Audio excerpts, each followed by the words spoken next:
Hello friends, so మనం Sunday రోజు ఫిబ్రవరి 23 రోజు ఏదైతే మార్క్ ఎగ్జామ్ కండక్ట్ చేసుకున్నామో 406 మార్క్ ఎగ్జామ్, సో దాని యొక్క క్వశ్చన్స్ యొక్క ఎక్స్ప్లెనేషన్ చూద్దామండి. మొదటగా చూడండి, in a non leap year which among the following 2 months will have the same calendar. ఒక సాధారణ సంవత్సరంలో క్రింది వారంలో ఏ 2 నెలలు ఒకే విధమైన క్యాలెండర్ని కలిగి ఉన్నాయంటున్నాడండి. సో ఇన్ జనరల్గా చూడండి, in a non leap year తీసుకున్నప్పుడు ఒక సాధారణ సంవత్సరంలో సో క్రింది వానిలో ఏవి సమానమైన క్యాలెండర్ అడుగుతున్నాడు. సో మనకి ఇక్కడ సేమ్ క్యాలెండర్ మంత్స్ మీద జనరల్గా ప్రాబ్లం ఇచ్చినప్పుడు సేమ్ క్యాలెండర్ మంత్స్ అండి. సో దీనికి సింపుల్గా షార్ట్ కట్ ఏంటంటే, సో మంత్స్ యొక్క కోర్స్ తీసుకోండి. 144, 025, 036, 146 అండి. సో ఇందులో ఇక్కడ జనవరి, ఫిబ్రవరి, March, April, May, June, July, August, September, October, November, December అండి. ఇక మంత్ కోర్స్ చూడండి, జనవరి యొక్క మంత్ కోడ్ ఎంత అంటే 1 చెప్తాము, మార్చ్ యొక్క మంత్ కోడ్ ఎంత అంటే 4 అండి. ఇక్కడ మనం 1 అనేది డెఫినెట్గా 4కి ఈక్వల్ అయ్యే అవకాశం లేదు కనుక జనవరి, మార్చ్ అనేవి ఈక్వలెంట్ క్యాలెండర్స్ అయితే కాదు అండి. జనవరి యొక్క మంత్ కోడ్ ఎంత అంటే 1 చెప్తున్నాం. సో ఇక్కడ అక్టోబర్ యొక్క మంత్ కోడ్ ఎంత అంటే 1 అండి. సో ఇక్కడ 1 and 1 ఈక్వల్ అవుతుంది కాబట్టి so this may be the answer. So next one చూద్దాం.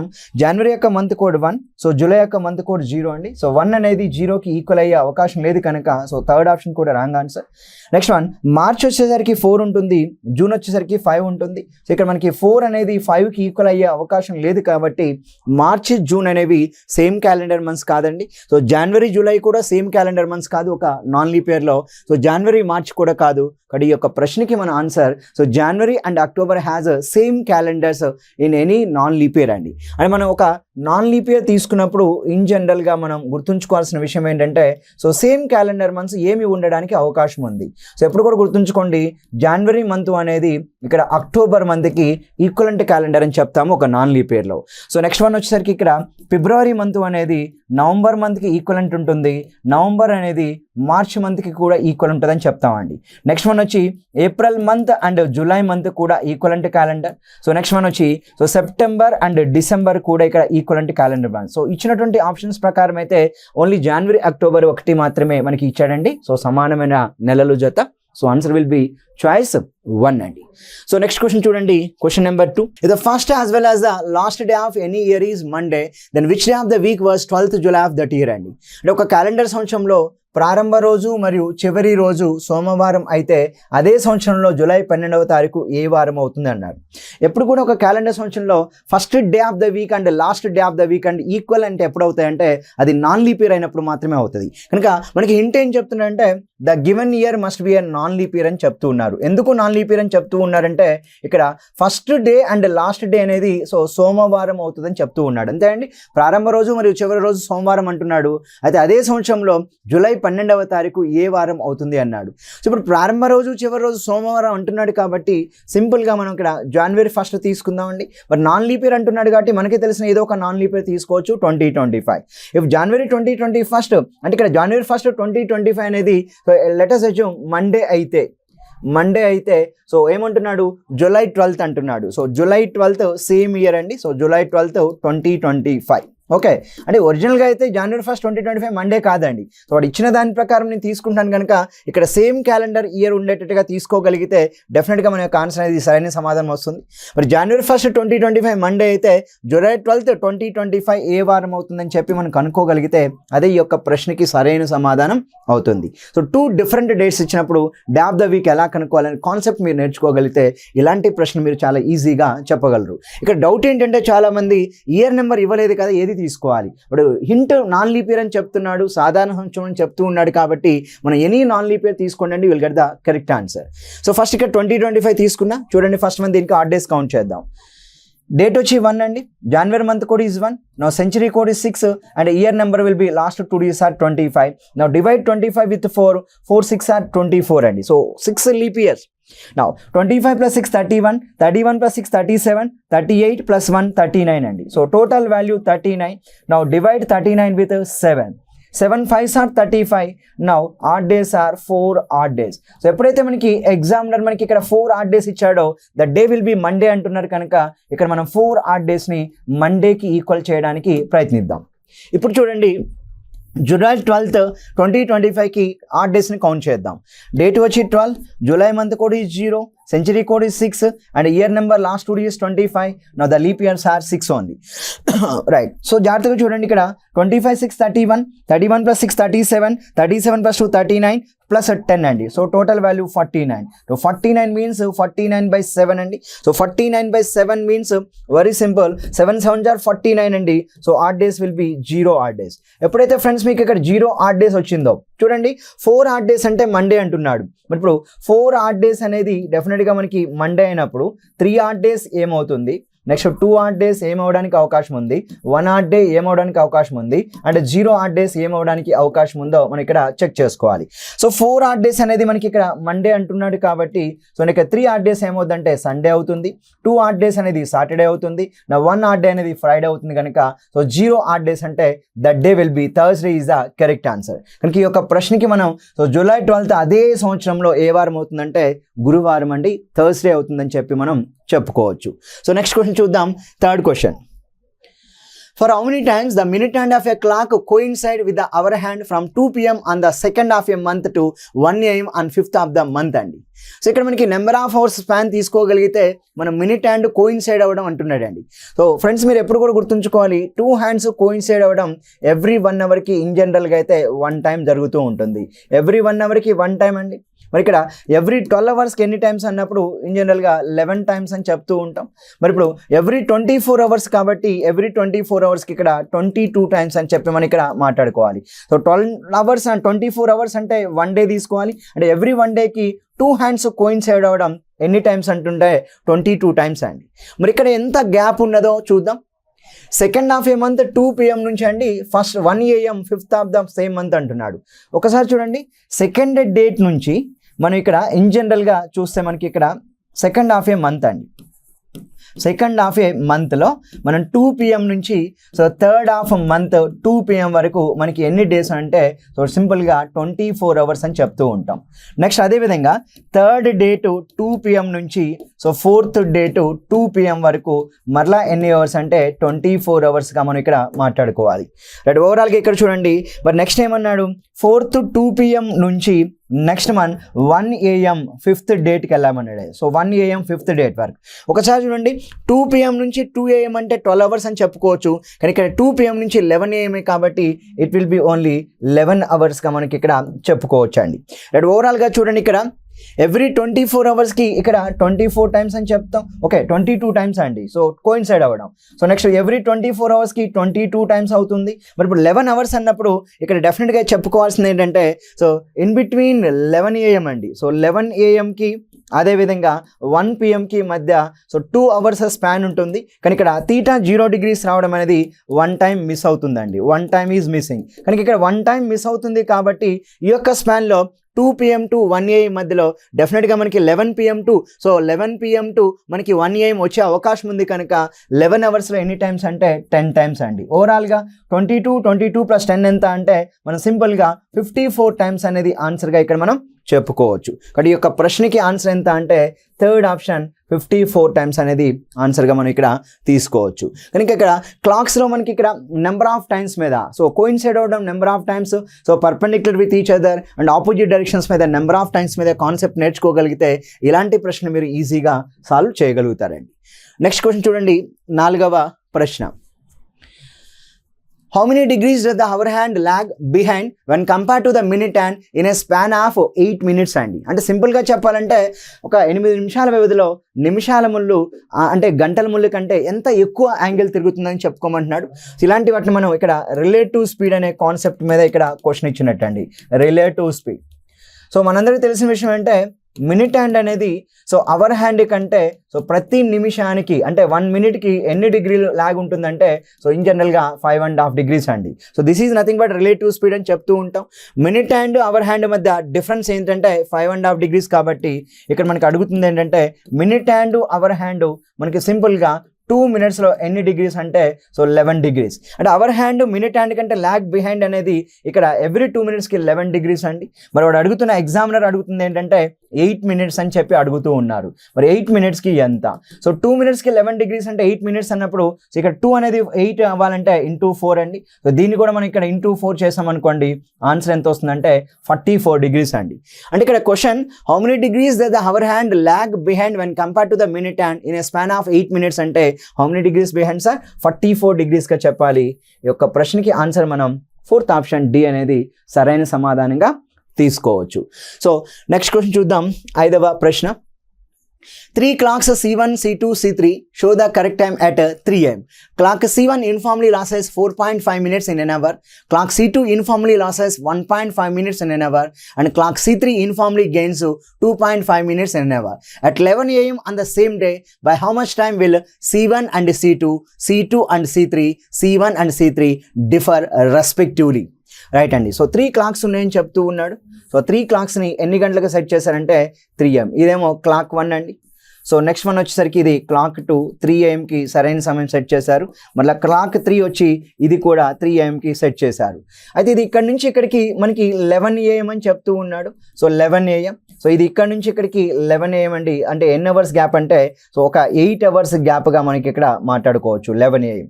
అయితే ఇక్కడ ఏం జరుగుతుంది అంటే ఫస్ట్ క్లాక్ అనేది ఎవ్రీ 1 అవర్కి 4.5 minutes లూజ్ అవుతూ ఉందంట అండి. సో ఎవ్రీ 1 అవర్కి ఇక్కడ 4.5 minutes లూజ్ అవుతుంది. ఇది వచ్చేసరికి సెకండ్ క్లాక్ ఎవ్రీ 1 అవర్కి సో 1.5 minutes అనేది లూజ్ అవుతూ ఉంది అన్నాడు.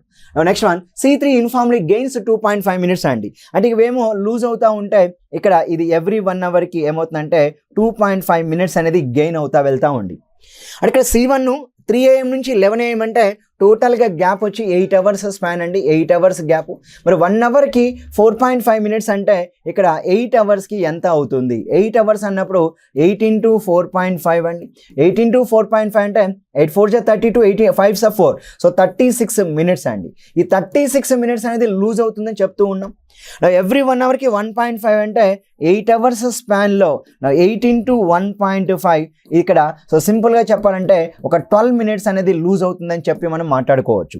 మరి ఎవ్రీ 1 అవర్కి 2.5 minutes గెయిన్ అంటే 8 hours స్పాన్ అండి. ఇక్కడ నుంచి ఇక్కడ గ్యాప్ 8 hours కనుక 8 hoursలో ఎంత అంటే 8 into 2.5 అని చెప్పవచ్చు. మరి 8 into 2.5 అంటే 8 2 16 అండి. సో టోటల్గా 20 minutes గెయిన్స్ అని చెప్పి మనం ఇక్కడ మాట్లాడుకోవచ్చు.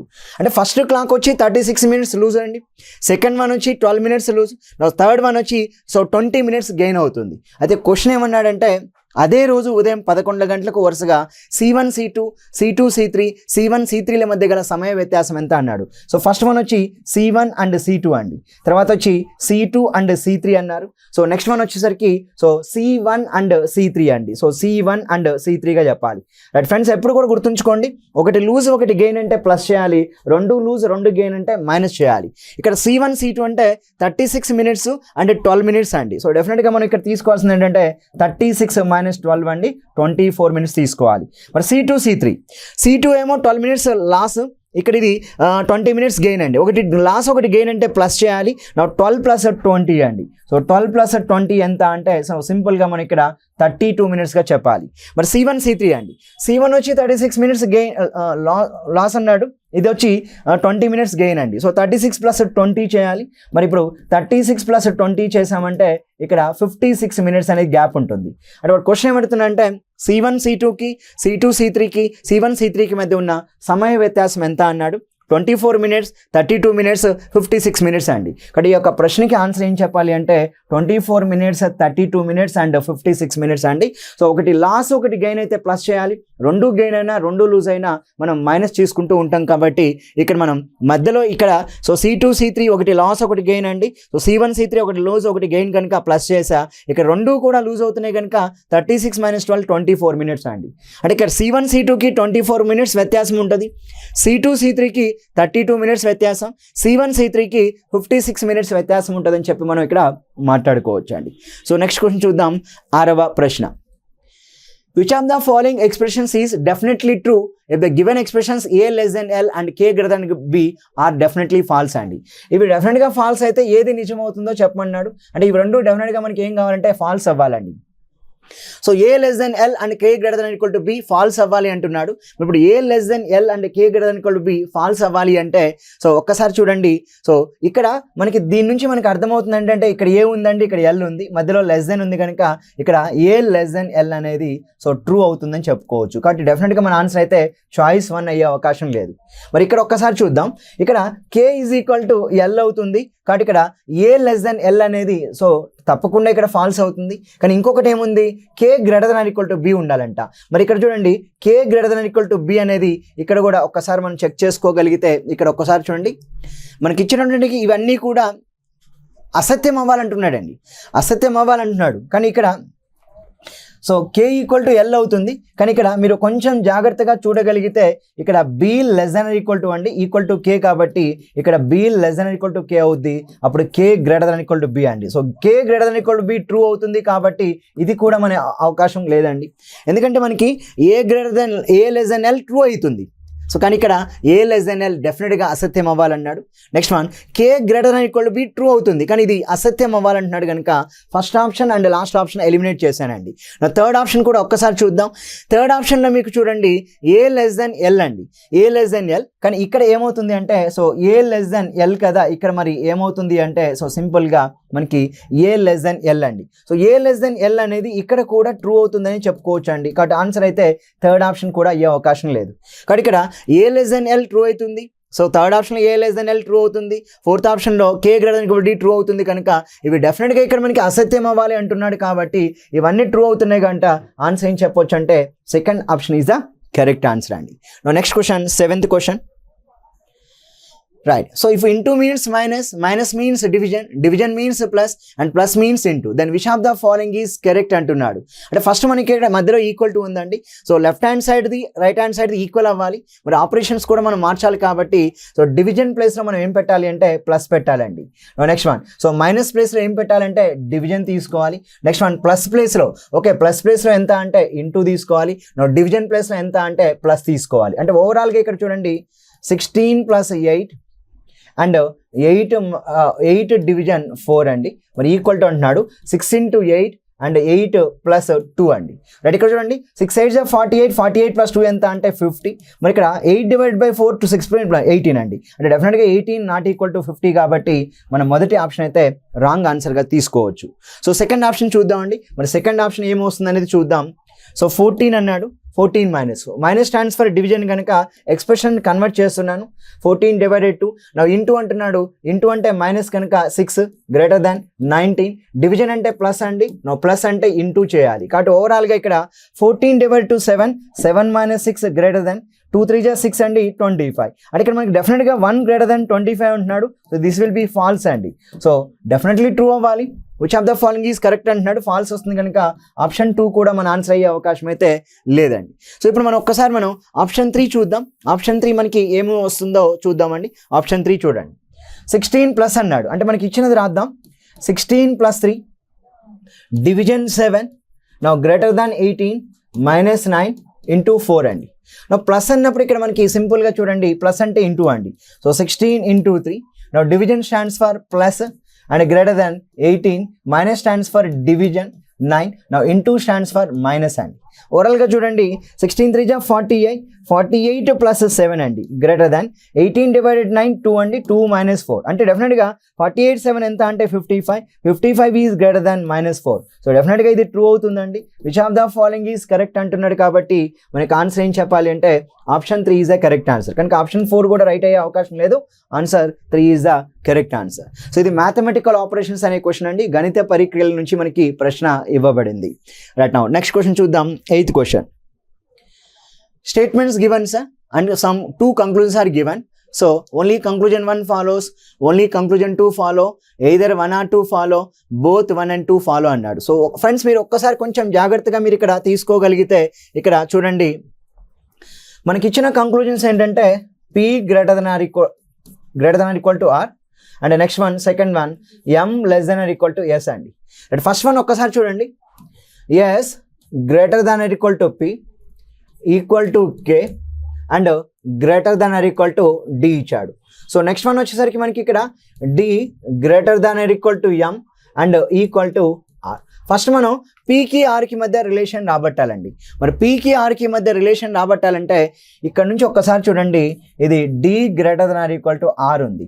మరి ఇక్కడ చూడండి, so P equal to K కాబట్టి ఇక్కడ నేను అంటే K greater than are equal to D అండి. కానీ ఇక్కడ ఆల్రెడీ పి ఈజ్ ఈక్వల్ ఎంత ఉంది, కే ఉంది. కనుక కేని పీతో రిప్లేస్ చేస్తే P greater than are equal to D and D greater than are equal to R. ఇప్పుడు ఈ రెండింటిని క్లబ్ చేస్తే P greater than equal to D and D greater than equal to R అండి. అప్పుడు నాకు వచ్చే కంక్లూజన్ ఏంటంటే P greater than are equal to R అండి. సో డెఫినెట్లీ ఇది ట్రూ అవుతుందని చెప్పుకోవచ్చు. కనుక P greater than are equal to R అనేది మన స్టేట్మెంట్స్ నుంచి డెరైవ్ చేయగలిగిన కంక్లూజన్.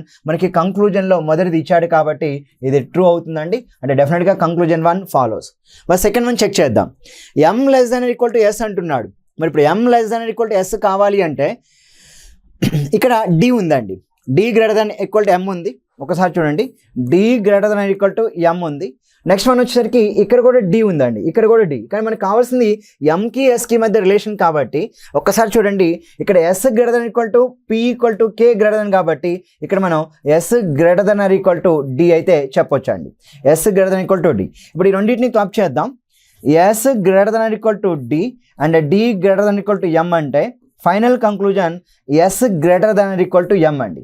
మరి S greater than equal to ఎంని మనం M less than are equal to S కూడా రాయొచ్చు కాబట్టి మరి M less than are equal to S అంటే ఇది కూడా మనకి ట్రూ అవుతుంది. కనుక కంక్లూజన్ 1 స్టేట్మెంట్స్ని ఫాలో చేస్తుంది, కంక్లూజన్ 2 కూడా ఫాలో చేస్తుంది. కనుక మీ యొక్క సమాధానం ఏమవుద్దంటే both 1 and 2 follows the answer అని చెప్పుకోవచ్చు అండి.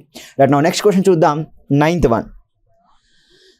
Right, find the number of triangles in the given figure అన్నాడండి. సో ఒక ఫిగర్ మనకి ఈ విధంగా ఇచ్చాడు. ఆ ఫిగర్ ఇచ్చేసి దీంట్లో మనకి ఎన్ని ట్రయాంగిల్స్ ఉంటాయో మనకి మాట్లాడమని చెప్తున్నాడండి. ఎన్ని ట్రయాంగిల్స్ ఉంటాయో చెప్తున్నాడు.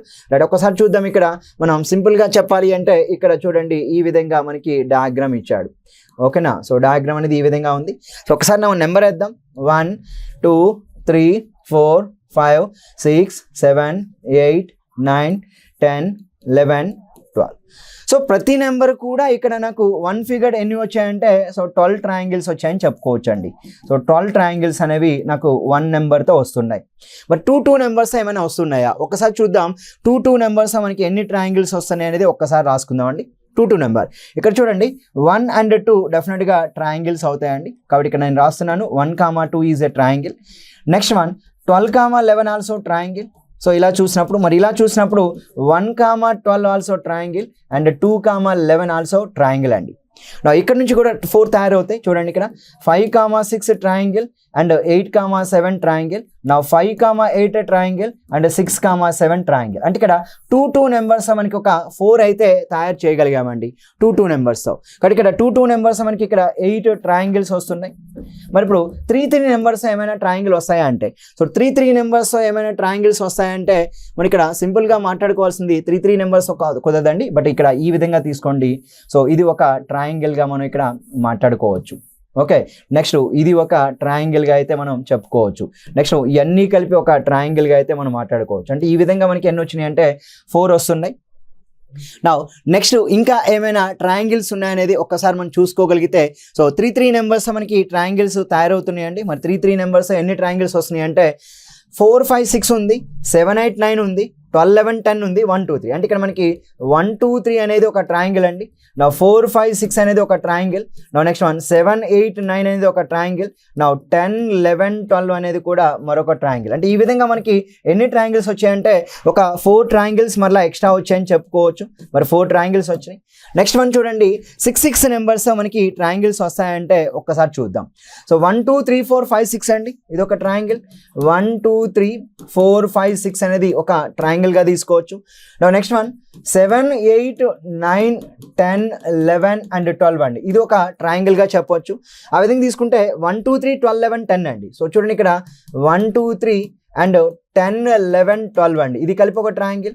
నెక్స్ట్ ఇక్కడ ఒక్కసారి చూడండి, సో 4, 5, 6, 7, 8, 9 కలిపి ఒక ట్రయాంగిల్. అంటే మళ్ళీ ఎన్ని వచ్చినాయి అంటే ఒక 4 ట్రయాంగిల్స్ వచ్చినాయి. అంటే ఓవరాల్గా 12 + 8 20, 24 + 4 అండి. టోటల్ ట్రయాంగిల్స్ ఎన్ని అంటే సో సింపుల్గా మనం మొత్తం త్రిభుజాల సంఖ్య 28గా ఇక్కడ చెప్పుకోవచ్చు. కాబట్టి ఈ యొక్క ప్రశ్నకి మ్యాక్సిమం కూడా అక్కడ ఆప్షన్స్లో 28 ఉంది కనుక ఆప్షన్ 2 అనేది సరైన సమాధానం అండి. ఇది కౌంటింగ్ ఫిగర్స్ అనే టాపిక్ నుంచి మనకి ఇవ్వబడినటువంటి ప్రశ్న అండి. Next question 10. Find the missing number in the given figure. క్రింది పటంలోని ప్రశ్నార్థక స్థానంలోని నెంబర్ని కనుగొనండి అన్నాడు. రైట్, ఒకసారి మీరు కొంచెం జాగ్రత్తగా అబ్జర్వ్ చేయగలిగితే మనకి ఫిగర్ అనేది ఎలా ఇచ్చాడు అంటే ఇక్కడ చూడండి 294 అన్నాడు అండి. So next one 5 13 6 4 10 question mark అంటే ఇక్కడ 249 అవుతుంది. ఒకసారి చూడండి 249 అవుతుంది. నెక్స్ట్ వన్ 5 13 36 అవుతుంది. నౌ 4 10 అండ్ క్వశ్చన్ మార్క్ అండి. మీరు కొంచెం జాగ్రత్తగా దీన్ని అబ్జర్వ్ చేయగలిగితే ఇక్కడ 2 4 అవ్వాలి అంటే చూడండి 2 3 6 అండి. 6 - 2 ఎంత అంటే 4. 2 × 3 -2. నౌ 4 9 అంటే 4 × 3 -3 అండి. ఇక్కడేమో -2 ఉంటే ఇక్కడ -3 ఉంది. 4 × 3 12 12 - 3 ఎంత అంటే 9 అండి. ఈ విధంగా 2 4 9 వస్తుంది అనుకుంటే ఇక్కడ కూడా చూద్దాం 5 × 3 -2 అండి.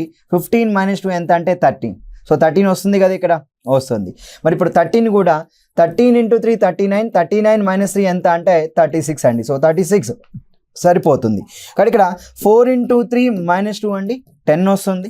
కానీ ఇక్కడ 10ని ఏం చేయాలంటే 10 × 3 30 30 - 3 ఎంత అంటే సో ఆన్సర్ మనం సింపుల్గా 27 అండి. 10 × 3 30 30 - 3 ఎంత అంటే 27 అనేది సమాధానంగా అయితే ఇక్కడ మనం ఎంచుకోవచ్చు. Okay, right. Now next one అండి. నెక్స్ట్ వన్ చూద్దాం. ఇక్కడ which of the given responses would be a meaningful order of the following words in ascending order according to their size అండి. అసెండింగ్ ఆర్డర్ అంటే మనం తక్కువ నుంచి ఎక్కువకు వెళ్ళడండి, ఇంక్రీజింగ్ ఆర్డర్ అని చెప్పుకోవచ్చు.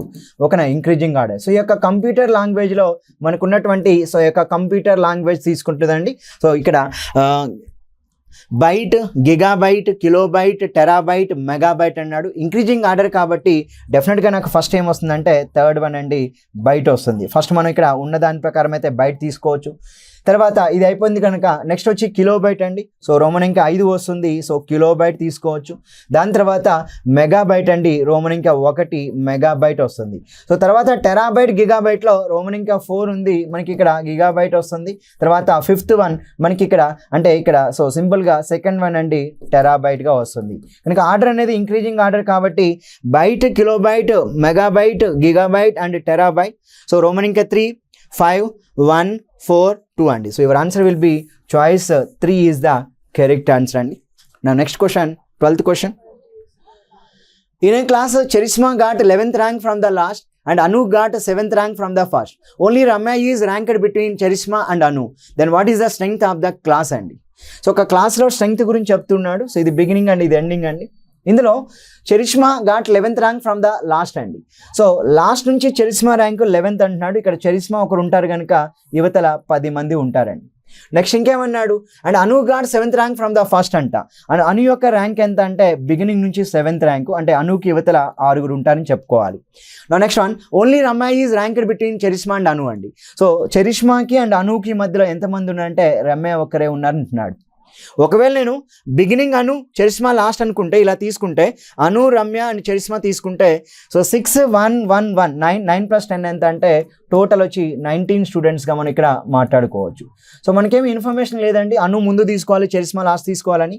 బట్ ఇక్కడ క్లాస్లో చరిష్మా లాస్ట్ నుంచి 11th ర్యాంక్ ఉండాలి, కానీ అను యువతలు కూడా ఉండడానికి అవకాశం ఉంది. బట్ నేను ఇప్పుడు వీళ్ళని మార్చుతాను చూడండి.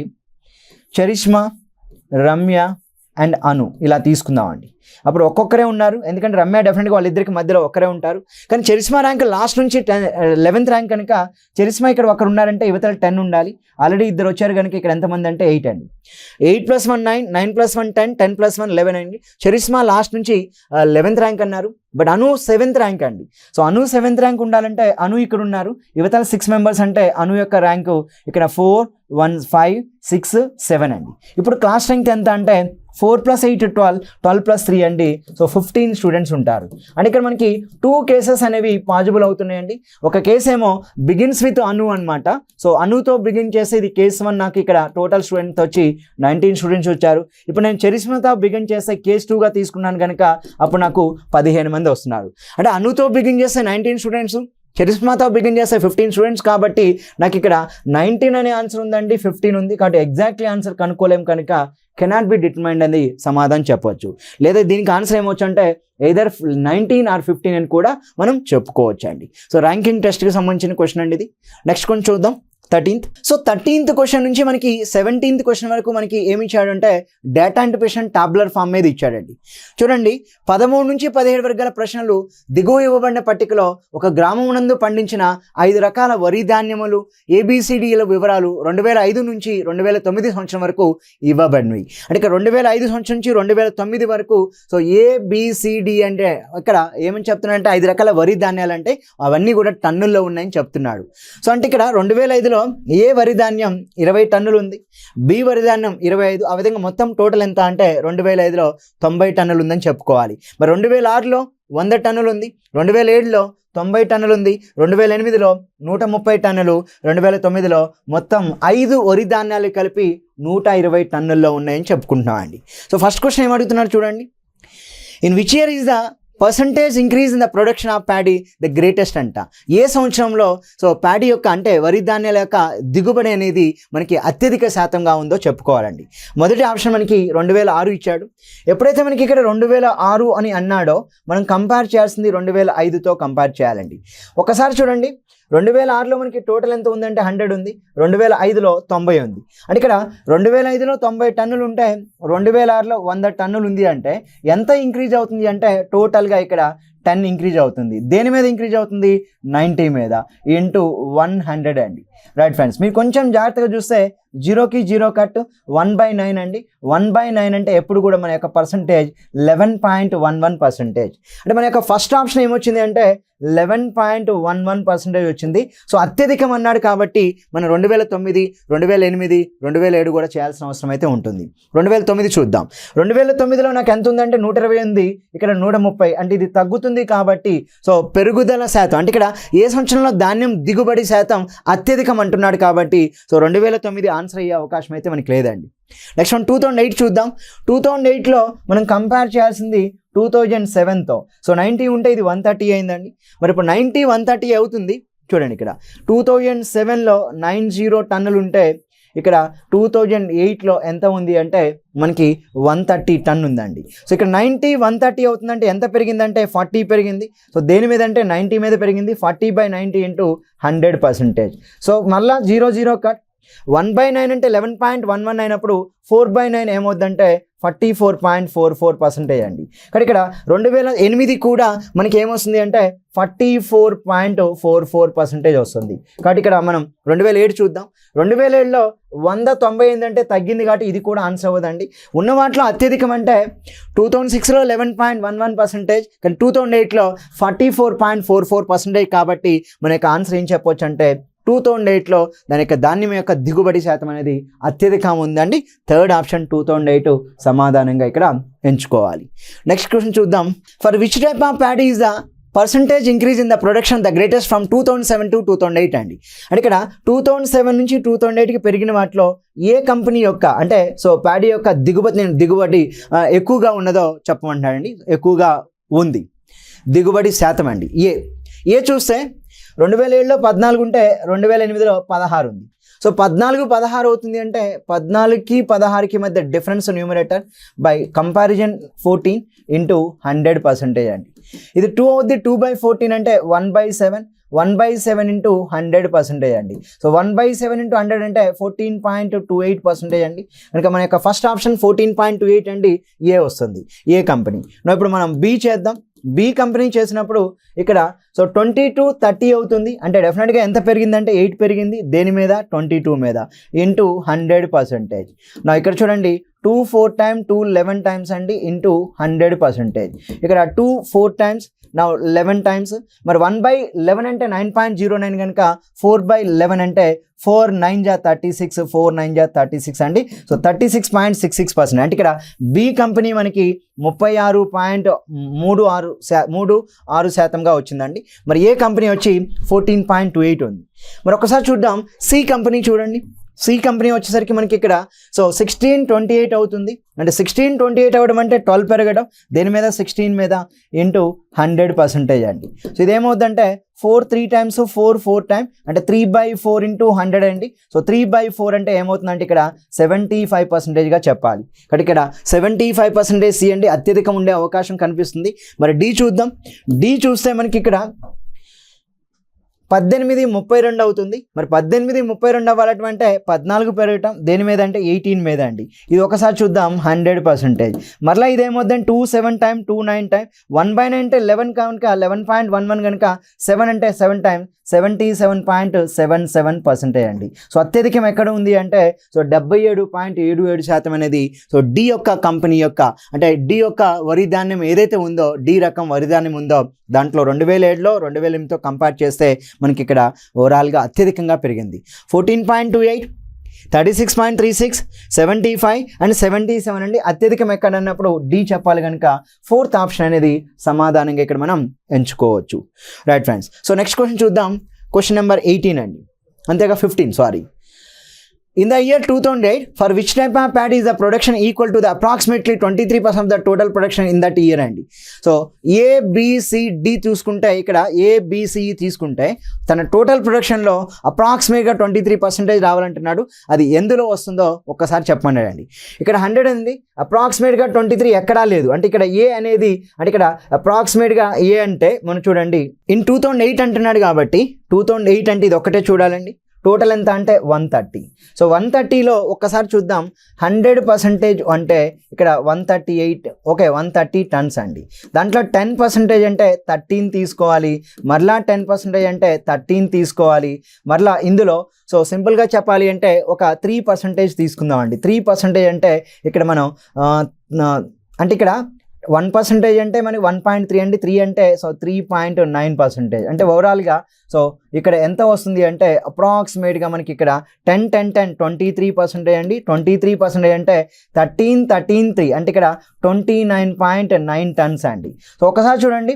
సో 2008లో టోటల్ మీద అప్రాక్సిమేట్గా మనకి 23% అంటే 29.99 సో 29.9 టన్స్ అండి. సో 29.9 టన్స్ అప్రాక్సిమేట్గా 30కి దగ్గర కాబట్టి మన ఆన్సర్ ఏం చెప్పాలంటే సో బి అనేది ఆన్సర్గా చెప్పుకోవచ్చు అండి. బి వరి ధాన్యం ఆన్సర్గా చెప్పాలి. అంటే టోటల్లో 2008లో 23% నియరెస్ట్గా ఉన్న వాల్యూ ఏదంటే 30 అండి. సో 30 అంటే ఇక్కడ మనం 29.9 టన్స్ అంటాం. ఇది 30 టన్స్ గట్ట వెరీ నియర్గా ఉంది 23% వాల్యూ అండి. నెక్స్ట్ క్వశ్చన్ చూద్దాం. Question number 16. In the years 2005 and 2009 put together, for which variety of paddy does the production constitutes? Okay, does the production constitute approximately 19% of the total production in those years అండి. 2005 2009 అంటున్నాడు. 2005లో 90, 2009లో వచ్చి 120 అండి. So 90 + 120 ఎంత అంటే so టోటల్గా మనం ఇక్కడ 210గా చెప్పాలి. కానీ క్వశ్చన్ ఏమన్నాడు? In the years 2005 2009 put together for which variety of paddy does the production constitute approximately 19% of the total production అంట. అప్రాక్సిమేట్లీ 19% అంటే సో 10% వాల్యూ ఇక్కడ 21 అవుతుంది. మరలా 10% అంటే 21 అండి. సో 20% అంటే డెఫినెట్గా 42 అవ్వాలి. కనుక 19 కాబట్టి 20కి దగ్గర నెంబర్, 42కి దగ్గర నెంబర్ అండి. మరి ఇప్పుడు 2005 2009 టుగెదర్ కలిపి ఏ కంపెనీయో చెప్పమన్నాడు. 2005 2009 కలిపి అండి. సో డి ఉంది, డి ఉంటే ఇక్కడ డి ఓకే D14 ఉంది, ఇక్కడ వచ్చేసరికి 35 అండి. సో 14 + 35 ఎంత అంటే సో 49 అవుతుంది. కనుక ఆన్సర్ ఇది డి అవ్వదు, 42కి దగ్గర నెంబర్. నా సి అంటున్నాడు. సో సి తీసుకున్నప్పుడు ఇక్కడ ఇది 15 ఉంది, నెక్స్ట్ ఇక్కడ 25 ఉందండి. ఒకసారి చూడండి 15 25 ఎంత అంటే 40. సో 42కి దగ్గర ఉంది. బట్ మనకి కావాల్సింది 19% కాబట్టి వెరీ నియర్ టు 40 అండి. సో 40 కాబట్టి మనం సి ఆన్సర్గా అయితే తీసుకోవచ్చు. మరి బి చూద్దాం. సో బి చూసినప్పుడు ఇక్కడ 25 ఉంది, 20 ఉంది, 45 అంటే చాలా ఎక్కువ నెంబర్ ఉందండి, ఆన్సర్ అవ్వదు. ఏ చూసినప్పుడు 20 and 15 35. సో 40కి దగ్గరగా లేదు, ఏ కూడా ఆన్సర్ అవ్వదండి. సో అప్రాక్సిమేట్గా 19% ఉండాలి. 2005 2009 టుగెదర్ కలిపి ఏ వరి ధాన్యంలో ఉందో చెప్పమన్నాడు. Answer will be C is the correct answer అండి. నా లాస్ట్ క్వశ్చన్ 17th క్వశ్చన్ చూడండి. The percentage increase in the total production of paddy in the years 2009 over that in the year 2005 is అంట. అంటే 2000 అంటే ఇక్కడ 2005 సంవత్సరంతో పోల్చగా 2009 సంవత్సరంలో ధాన్యం దిగుబడి వృద్ధి మొత్తం దిగుబడిలో ఎంత శాతం అన్నాడు. సో 2005 సంవత్సరంతో పోల్చాలండి, 2009 సంవత్సరంలో అంటున్నాడు. మరి 2005 అంటే 90 ఉంది, మరి 2009 అంటే 120 ఉంది. అంటే మనం సో దానితో పోల్చినప్పుడు 2005 సంవత్సరంతో పోల్చగా 2009 సంవత్సరంలో ధాన్యం దిగుబడి వృద్ధి మొత్తం దిగుబడిలో ఎంత శాతం అంటున్నాడు. మొత్తం దిగుబడిలో ఎంత శాతం అండి. రైట్, ఇక్కడ ఒక్కసారి చూస్తే 2005 సంవత్సరంలో పోల్చగా 2009 సంవత్సరంలో ధాన్యం దిగుబడి వృద్ధి మొత్తం దిగుబడిలో ఎంత శాతం అంటున్నాడండి. అంటే ఇక్కడ మనం సింపుల్గా చెప్పాలంటే 2005లో 90 ఉందండి, 2009లో 120 ఉంది. కనుక ఇక్కడ మనం సింపుల్గా 90కి 120కి మధ్య డిఫరెన్స్ బై 2005 నెంబర్ 90 అండి ఇంటూ 100%. నా ఇక్కడ 90-20 డిఫరెన్స్ 30/90 అంటే సో 30/90 ఇంటూ 100%. 30 1 టైమ్ 30 3 టైమ్స్ అంటే 1/3, 1/3 అంటే 33 1/3%గా చెప్పాలి. మరి 33 1/3% అంటే మనం సింపుల్గా ఇక్కడ ఆప్షన్ 2 అనేది సరైన సమాధానంగా ఎంచుకోవచ్చు.